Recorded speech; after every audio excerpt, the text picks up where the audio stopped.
మీ ఇద్దరిని పాతి పెట్టడానికే. నువ్వు మూసుకునుంటే నీ చావు ప్రశాంతంగా ఉంటుంది. ఇలా నవ్వి రెచ్చగొడితే క్రూరంగా చంపుతాను. ఇదిగో మీ ఇద్దరిని ఇలా ముందుకు నెట్టి వెనక దాక్కొని ఉన్నాడే, భయపడకుండా వాడిని బయటికి రమ్మను. ఇదిగో వచ్చేసాను మీరా.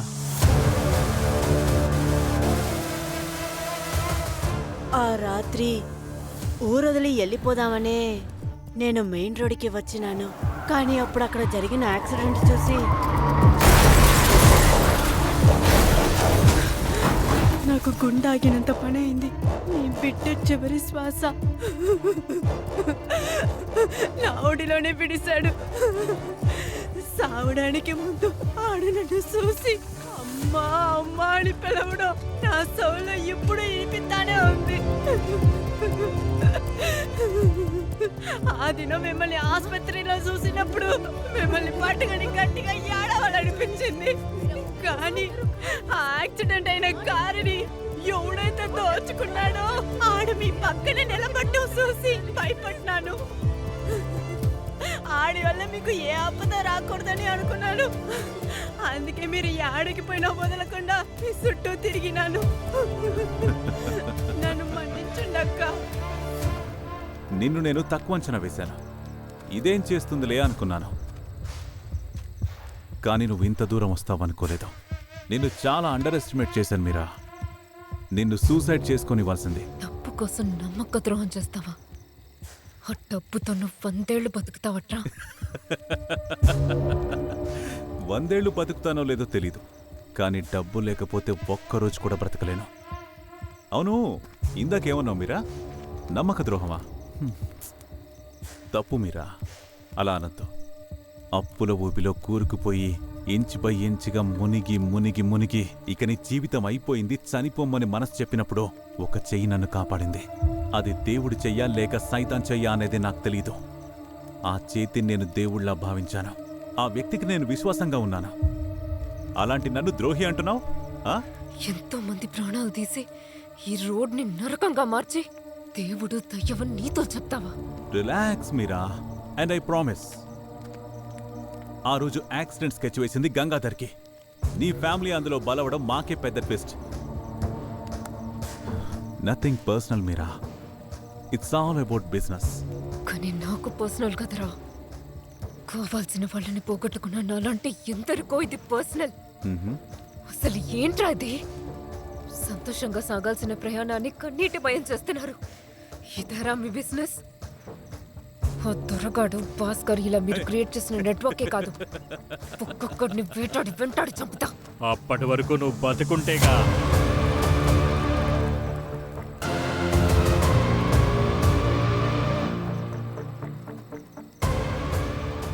మీరా, నువ్వు కనిపెట్టింది ఒక భాస్కర్ని, ఒక దొరని. ఇలాంటి భాస్కర్లు, దొరలు వందలు వేల సంఖ్యలో ఉన్నారు. 10 ఏళ్ల పాటు కష్టపడి ఏర్పరచుకున్న సామ్రాజ్యం ఇది.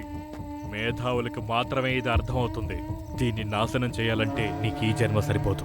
నీ వల్ల అయితే పునర్జన్మెత్తిరా, చూసుకుందాం.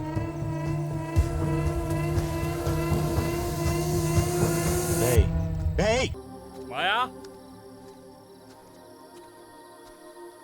రే మాయా,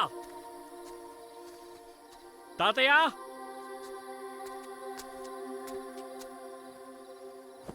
మాయా, మాయా,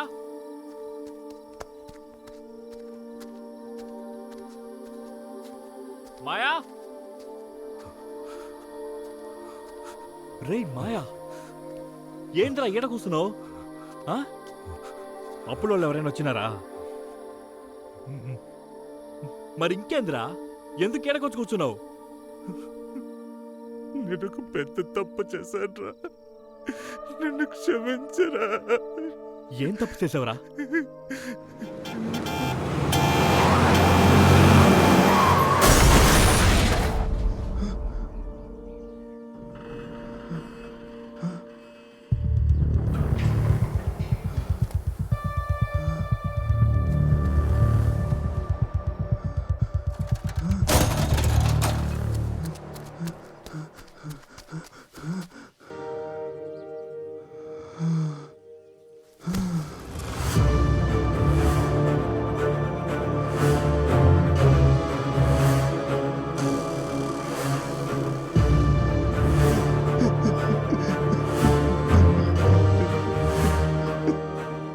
ఇప్పుడు ఆ నగలు ఏడున్నాయి?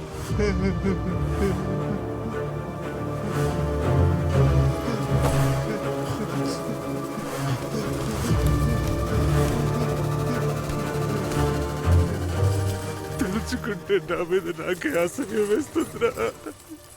నేను ఇలాంటి పని చేశానంటే నమ్మలేకపోతున్నాను. డబ్బు పిచ్చి పట్టిన ఈ మనిషిని మధ్య బతకడం నాకు చేత కావట్లేదురా. చావు తప్ప మరో మార్గం కనిపించలేదు. చచ్చిపోదామని వెళ్ళాను, కానీ ఇలా జరిగింది. నువ్వెందుకు రా సావాలి? ఇక మీదట నువ్వు బతకాలి. నువ్వు చేసింది తప్పు కాదు మాయా, ఇదే కరెక్ట్. నువ్వు మొట్టమొదటిసారి ఇప్పుడే మంచి పని చేసినావు. సచ్చిన వాళ్ళకి ఎందుకురా డబ్బు నగలు కూడా తీసుకెళ్తారా ఏంది? నువ్వు వదిలేసి వస్తే ఇంకోటి దొంగిలించేవాడు. నువ్వు తప్పు చేశాననుకోకూడదురా. మా నాన్న కష్టపడి పెంచింది దొంగలవ్వడానికా? ఆయన ఆత్మ నన్ను క్షమిస్తుందంట్రా. మాయా, సావు అంచుల దాకా వెళ్ళినోడికి దొరికిన చివరి అవకాశం ఇది. నేను ఈ మంచి కోరే చెప్తాండా. మంచోడ్లా బతికేద్దామని ఎప్పుడు అనుకోమాక. మనల్ని ఎత్తుక్కుంటూ వచ్చిన సంపద వదులుకోమాక. నువ్వు అల్లారి గుద్ది చచ్చిపోయి ఉంటే ఈ పాటికి కాలి బూడిదయ్యేవాడివి. నిన్ను తెలుసుకుని ఏడ్చేవాడు ఒక్కడు కూడా లేడు. ఈ డబ్బు లేదనే కదరా నువ్వు సావాలనుకున్నావు. ఇప్పుడు అదే డబ్బు నీ చేతుల్లో ఉంది. ఈ డబ్బు నువ్వు అనుకున్నది చేత్తది, అనుకోని తీసేత్తది. ఇదెన్ని అద్భుతాలు చేత్తదో రేపు తెల్లారితో చూడు.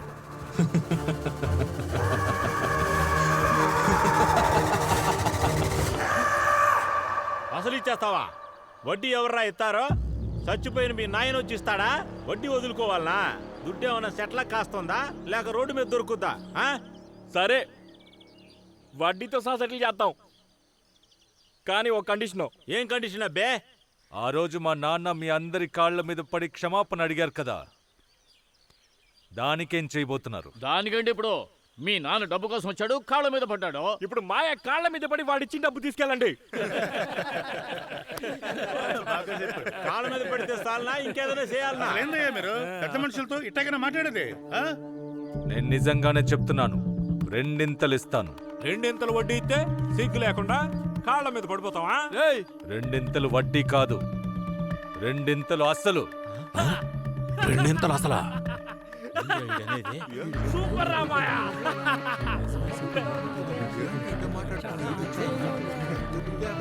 చివరిగా చెప్తుంటారు, మీ అందరికీ 10 నిమిషాలే టైము. ఎవడు మాయా కాళ్ళ మీద పడతాడో ఆడికి అసలు రెండింతలో. జగత్ విద్య లేకపోయినా ధనముంటే గౌరవిస్తారు.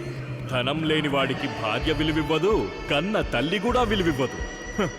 అతని మాటని ఎవ్వరూ లక్ష్య పెట్టరు. మాయా, ఇది చెప్పింది ఇంకెవరి కోసమో కాదు, నీకోసమే చెప్పినారు.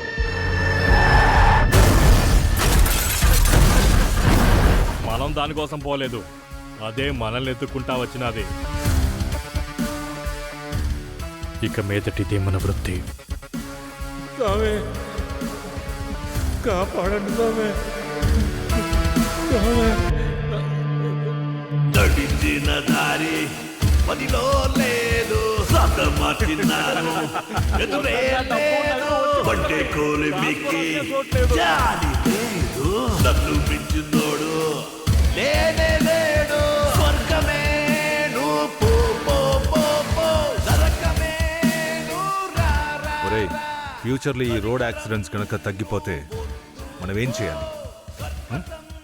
ఏం చేయాలో చెప్పు మాయా. పండు రాలేంత వరకు మనం వెయిట్ చేయకూడదు, మనమే చెట్టెక్కి కొయ్యాలి.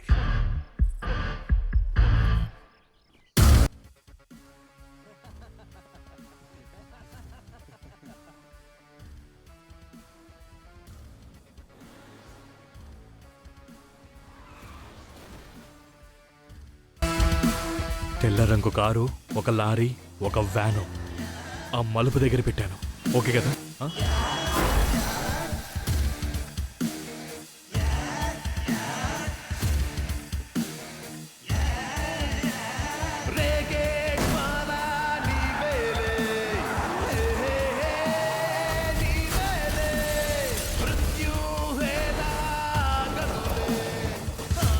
మన మదురైలో మొత్తం ఎన్ని నగల షాప్స్ ఉన్నాయరా?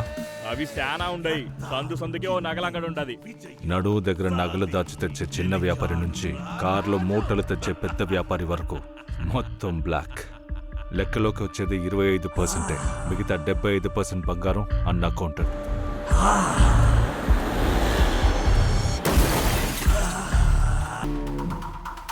తమ్ముడు ఇల్లు అమ్మి 3 వాటాలు వేసుకుందాం. చూడనా అన్నదమ్ములకి ఏమేమి ఆస్తులు ఉన్నాయో నాకు తెలుసు. ఇప్పుడు మీరు ఇల్లు అమ్ముతారా లేదా?